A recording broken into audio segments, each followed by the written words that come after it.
Welcome to এডুটেক্স Niranjan YouTube channel. 1 June 2026 থেকে চালু হচ্ছে অন্নপূর্ণা ভাণ্ডার, যেটা বিগত সরকারের আমলে লক্ষ্মীর ভাণ্ডার নাম ছিল, সেটাই নাম চেঞ্জ হয়েছে অন্নপূর্ণা ভাণ্ডার। মহিলারা পাবেন 3000 টাকা। তো এই অন্নপূর্ণা ভাণ্ডার পেতে হলে অ্যাকাউন্টে ডিবিটি লিঙ্ক করতে হবে। তো ডিবিটি লিঙ্ক আছে কিনা কিভাবে চেক করবেন সেই নিয়ে আগে ভিডিও দিয়েছি। আজকের ভিডিও মূল বিষয় ঘরে বসেই অনলাইনে মোবাইলের সাহায্যে অথবা ল্যাপটপ বা ডেস্কটপের সাহায্যে কিভাবে ডিবিটি লিঙ্ক করবেন সেই নিয়ে আজকের ভিডিও। তো প্রথমে গুগলে যাবেন, গুগলে গিয়ে টাইপ করবেন এনপিসিআই। তো আমি এনপিসিআই টাইপ করলাম। এনপিসিআই টাইপ করার পর এনপিসিআই পোর্টাল অপশনটাতে ক্লিক করলাম। এখানে দেখুন national payment corporation of India NPCI, এই অপশনটাতে ক্লিক করব। এরকম একটা ইন্টারফেস ওপেন হয়ে যাবে। সেখানে দেখুন কাস্টমার রয়েছে, এই কাস্টমার এর আন্ডারে রয়েছে ভারত আধার সিডিং এনাবেল বেস, এই অপশনটাতে ক্লিক করব। তারপর দেখুন বাঁ দিকে রয়েছে আধার সিডিং ডিসিডিং, এই অপশনটাতে ক্লিক করব। এখানে আধার নাম্বারটা টাইপ করতে হবে। তো আমি আধার নাম্বারটা টাইপ করছি। তো আধার নাম্বারটা এখানে টাইপ করে দিলাম, দিয়ে রিকোয়েস্ট ফর আধার সিডিং অপশনটাতে ক্লিক করব। তারপরে এখান থেকে ব্যাংক সিলেক্ট করব, অর্থাৎ কোন ব্যাংকে আমি ডিবিটি লিঙ্ক করব সেই ব্যাংকটা এখান থেকে সিলেক্ট করতে হবে। তো আমি ব্যাংকটা এখান থেকে ড্রপডাউন থেকে সিলেক্ট করব। তো এখানে আধার নম্বরটা টাইপ করে দিলাম, দিয়ে রিকোয়েস্ট ফর আধার সিডিং অপশনে ক্লিক করব।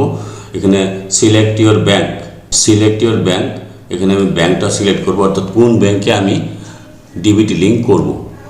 এখানে এসবিআই করব, স্টেট ব্যাংক অফ ইন্ডিয়া দেখুন রয়েছে, যে স্টেট ব্যাংক অফ ইন্ডিয়া, এটা দিয়ে দিলাম, ব্যাংক সিলেক্ট করলাম।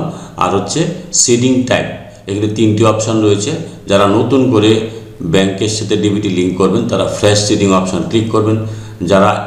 যাদের একই ব্যাংকে একাধিক অ্যাকাউন্ট রয়েছে, সেই এক অ্যাকাউন্ট থেকে যদি অন্য অ্যাকাউন্টে ডিবিটি লিঙ্ক চেঞ্জ করতে চান 2 নম্বর অপশনটা ক্লিক করবেন।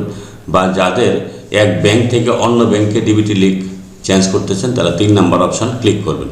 তো আমি ফ্রেশ সিডিং করব, এই ফ্রেশ সিডিং মানে নতুন করেই করব, সেই জন্য ফ্রেশ সিডিং অপশানতে ক্লিক করলাম। এখানে অ্যাকাউন্ট নাম্বারটা টাইপ করতে হবে।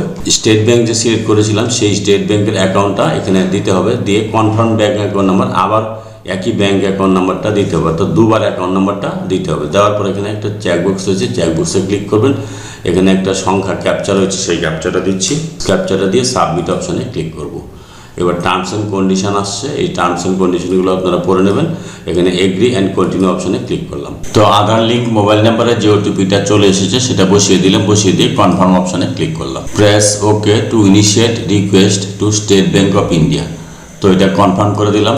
সাকসেস, স্ট্যাটাস সাকসেস, আধার সিডিং দেখুন রেজাল্ট, ইওর আধার এত successfully seeded two state bank of India, account number এত এখানে দেওয়া রয়েছে। এইভাবে আপনারা যাদের হচ্ছে ডিবিটি লিঙ্ক করা নেই, যাদের আধার কার্ডের সাথে মোবাইল নাম্বার লিঙ্ক আছে, তারা অনলাইনে ডিবিটি লিঙ্ক করতে পারবেন। যদি ভিডিওটি ভালো লাগে please like, share and subscribe this channel to get notification off the next update. Thanks for watching this video.